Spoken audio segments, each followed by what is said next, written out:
ये कहावत है कि जब गीदड़ की मौत आती है तो वह शहर की ओर भागता है, और ठीक वैसे ही अब मालदीव के राष्ट्रपति के साथ हो रहा है। क्योंकि एक तरफ जहां चीन के द्वारा मालदीव भेजे जा रहे जासूसी जहाज को इंडोनेशियाई कोस्ट गार्ड द्वारा रोक लिया जाता है, वहीं दूसरी तरफ मालदीव के पार्लियामेंट यानी कि संसद में इस तरह के लात घूंसे चल रहे हैं जैसे कि इन मंत्रियों के बीच कबड्डी खेली जा रही हो। अगर आप इस वीडियो फुटेज को देखेंगे तो आपको यकीन हो जाएगा कि किस तरह से मालदीव के मंत्री आपस में भिड़ रहे हैं और लात मुंह चलाकर लड़ाई कर रहे हैं। लेकिन अब आप लोग सोच रहे होंगे कि ऐसा क्या हुआ जो मालदीव के मंत्री आपस में ही लात घुसे चला रहे हैं। पूरी अपडेट क्या है इस वीडियो में समझते हैं, लेकिन आगे बढ़ने से पहले इस वीडियो को एक लाइक करके चैनल को भी सब्सक्राइब कर लीजिएगा, जिससे हमारे चैनल की नई वीडियो सबसे पहले आपको मिल सके। दरअसल मेन खबर यह है कि मालदीव के नए प्रेसिडेंट मोहम्मद मुइज्जू भारत विरोधी कार्यों में इस तरह से खो गए हैं कि अपने देश का जरा सा भी ख्याल नहीं है, और मोहम्मद मुइज्जू की यही गलती मालदीव की अर्थव्यवस्था पर भारी पड़ती जा रही है। क्योंकि मालदीव में कुछ ऐसे मंत्री हैं जो भारत का समर्थन करने के लिए तैयार हैं, जबकि जो मोहम्मद मुइज्जू के पार्टी के मिनिस्टर हैं वह भारत विरोधी माने जाते हैं। और जिस तरह से मालदीव के सांसद में यह मंत्री आपस में लड़ रहे हैं, इससे आप साफ साफ अंदाजा लगा सकते हैं कि मालदीव के नए प्रेसिडेंट किस तरह से अपने देश को संभाल रहे हैं। और जिस तरह के लात गुस्से मालदीव के संसद में चल रहे हैं, इससे भारत के लोगों में खुशी देखी जा रही है। जो लड़ाई आप वीडियो में देख रहे हैं यह तो कुछ भी नहीं है, इससे कई गुना ज्यादा भीषण फाइट मालदीव के मंत्रियों में हुई है। इस घटना के वीडियो में मारपीट और शोर शराबे के बीच एक सांसद को दूसरे के बाल खींचते हुए भी देखा गया। सोशल मीडिया पर वायरल वीडियो में सदन में स्पीकर को संबोधित करने से रोकने के लिए एक सांसद उनके पास तुरही माने भोंपू बजाते हुए नजर आ रहे हैं। वहीं कुछ सदस्यों को वेल के अंदर घुसकर एक दूसरे को पोडियम से नीचे खींचते हुए भी देखा गया। कुल मिलाकर मालदीव की संसद का नजारा किसी कुश्ती के अखाड़े से कम नहीं था, जिसमें लात और हाथ पकड़कर घसीटा घसीटी भी देखी जा रही है। यानी कि देखा जाए तो मालदीव में मोहम्मद मुइज्जू जैसे राष्ट्रपति अपने देश को पूरी तरह से खत्म करने पर तुले हुए हैं। लेकिन अब आप लोग सोच रहे होंगे कि ऐसा क्या हुआ कि मालदीव के पार्लियामेंट में ही सभी मंत्री आपस में झगड़ते हुए देखे जा रहे हैं। तो देखिए, मुद्दा यह है कि कल मालदीव की संसद में एक प्रस्ताव को लेकर वोटिंग होनी थी। प्रस्ताव यह था कि मालदीव के राष्ट्रपति बने हैं मोहम्मद मुइज्जू, और उन्हें राष्ट्रपति बने 3-4 महीने हो चुके हैं, लेकिन अभी तक उनकी जो कैबिनेट है वह नहीं बनी थी। क्योंकि मालदीव में राष्ट्रपति यानी कि प्रेसिडेंशियल सिस्टम के तहत वोटिंग होती है, और वहां पर राष्ट्रपति के चुनाव अलग होते हैं। पार्लियामेंट के जो सांसद होते हैं उनके चुनाव अलग होते हैं। और अब मोहम्मद मुइज्जू राष्ट्रपति बन गए, लेकिन राष्ट्रपति बनने के बाद वह भारत विरोधी कामों में इतने ज्यादा संलिप्त थे कि अपने देश के कैबिनेट मंत्री ही बनाना भूल गए।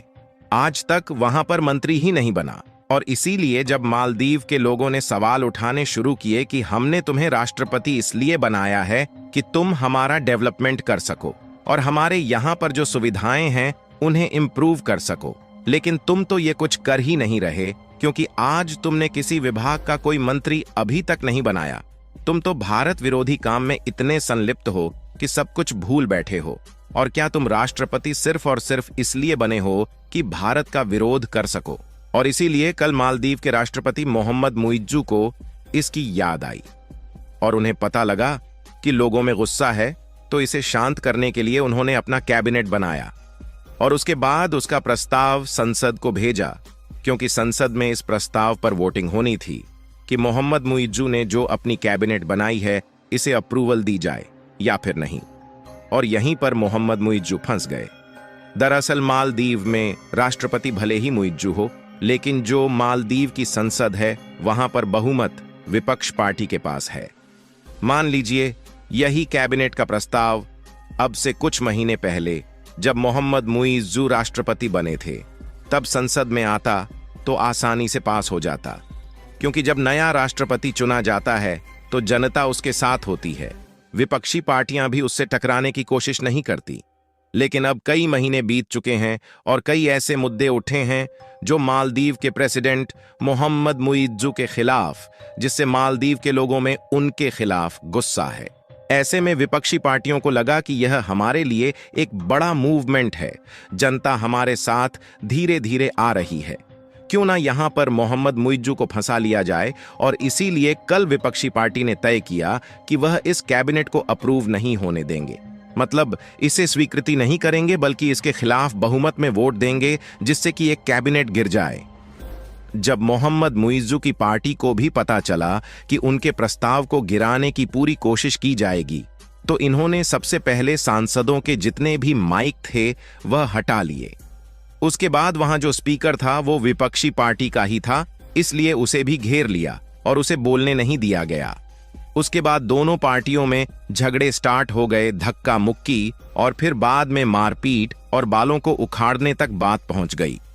इतना ही नहीं, इस मारपीट के दम पर ही मोहम्मद ने तानाशाही रवैया दिखाया और अपनी पार्टी के कुछ जो मेन लीडर थे उन्हें कैबिनेट में अप्रूवल दिलवा दी। हालांकि बाकी कुछ कैबिनेट अभी भी अटके हुए हैं, क्योंकि अप्रूवल उन्हें मिलने में मुश्किल हो रही है। इतना ही नहीं, इस मारपीट के बाद सत्ता पक्ष और विपक्ष दोनों के सांसद सड़कों पर आ चुके हैं, एक दूसरे के खिलाफ प्रदर्शन कर रहे हैं, और इस पूरी घटना से पूरा मालदीव दो गुटों में बंट चुका है, एक जो मोहम्मद मुइज्जू के साथ है, दूसरा जो विपक्षी पार्टियों के साथ है। इतना ही नहीं, इस पूरे मामले से चीन ने जो पिछले कई महीने से लंबे लंबे प्लान बनाकर बैठा था कि मालदीव में अपना मिलिट्री बेस बनाएंगे और भारतीय सेना को उखाड़ फेंकेंगे, और भारत के जितने भी डेवलपमेंट के प्रोजेक्ट चले हैं मालदीव में उन्हें बंद करवाकर उन्हें भारत से छीन लिया जाएगा और वहां पर कर्जा देकर उनकी जमीन कब्जा लेंगे। लेकिन अब चीन के द्वारा बनाए गए ये सभी प्लान फेल होते हुए नजर आ रहे हैं, क्योंकि मालदीव अब दो पक्ष में बंट चुका है, क्योंकि बिना कैबिनेट अप्रूवल के यह हो ही नहीं सकता। और दूसरी बात, पिछले कुछ महीनों में जो घटनाएं हुई हैं उससे मालदीव के राष्ट्रपति की इमेज पूरी तरह से खराब हो चुकी है। ऐसे में मालदीव के सभी विपक्षी दल एकजुट हो उठे हैं और मालदीव के मोहम्मद मुइज्जू की सरकार को उखाड़ फेंकने पर तुले हुए हैं। यानी कुल मिलाकर चीन ने जो प्लान लेकर मालदीव के साथ हाथ मिलाया है उसके सारे प्लान फेल हो चुके हैं, और यह भी हो सकता है कि मालदीव के राष्ट्रपति फिर से भारत से हाथ मिलाना चाहे। बाकी आपको क्या लगता है कि जिस तरह से मालदीव की जनता मालदीव के राष्ट्रपति का विरोध कर रही है, उससे मोहम्मद मुइज्जू भारत के साथ हाथ मिलाने वाले हैं या नहीं? अपनी राय कमेंट जरूर बताएं। साथ ही इस वीडियो को एक लाइक करके अपने मित्रों तक शेयर जरूर करें, ताकि उन्हें भी जान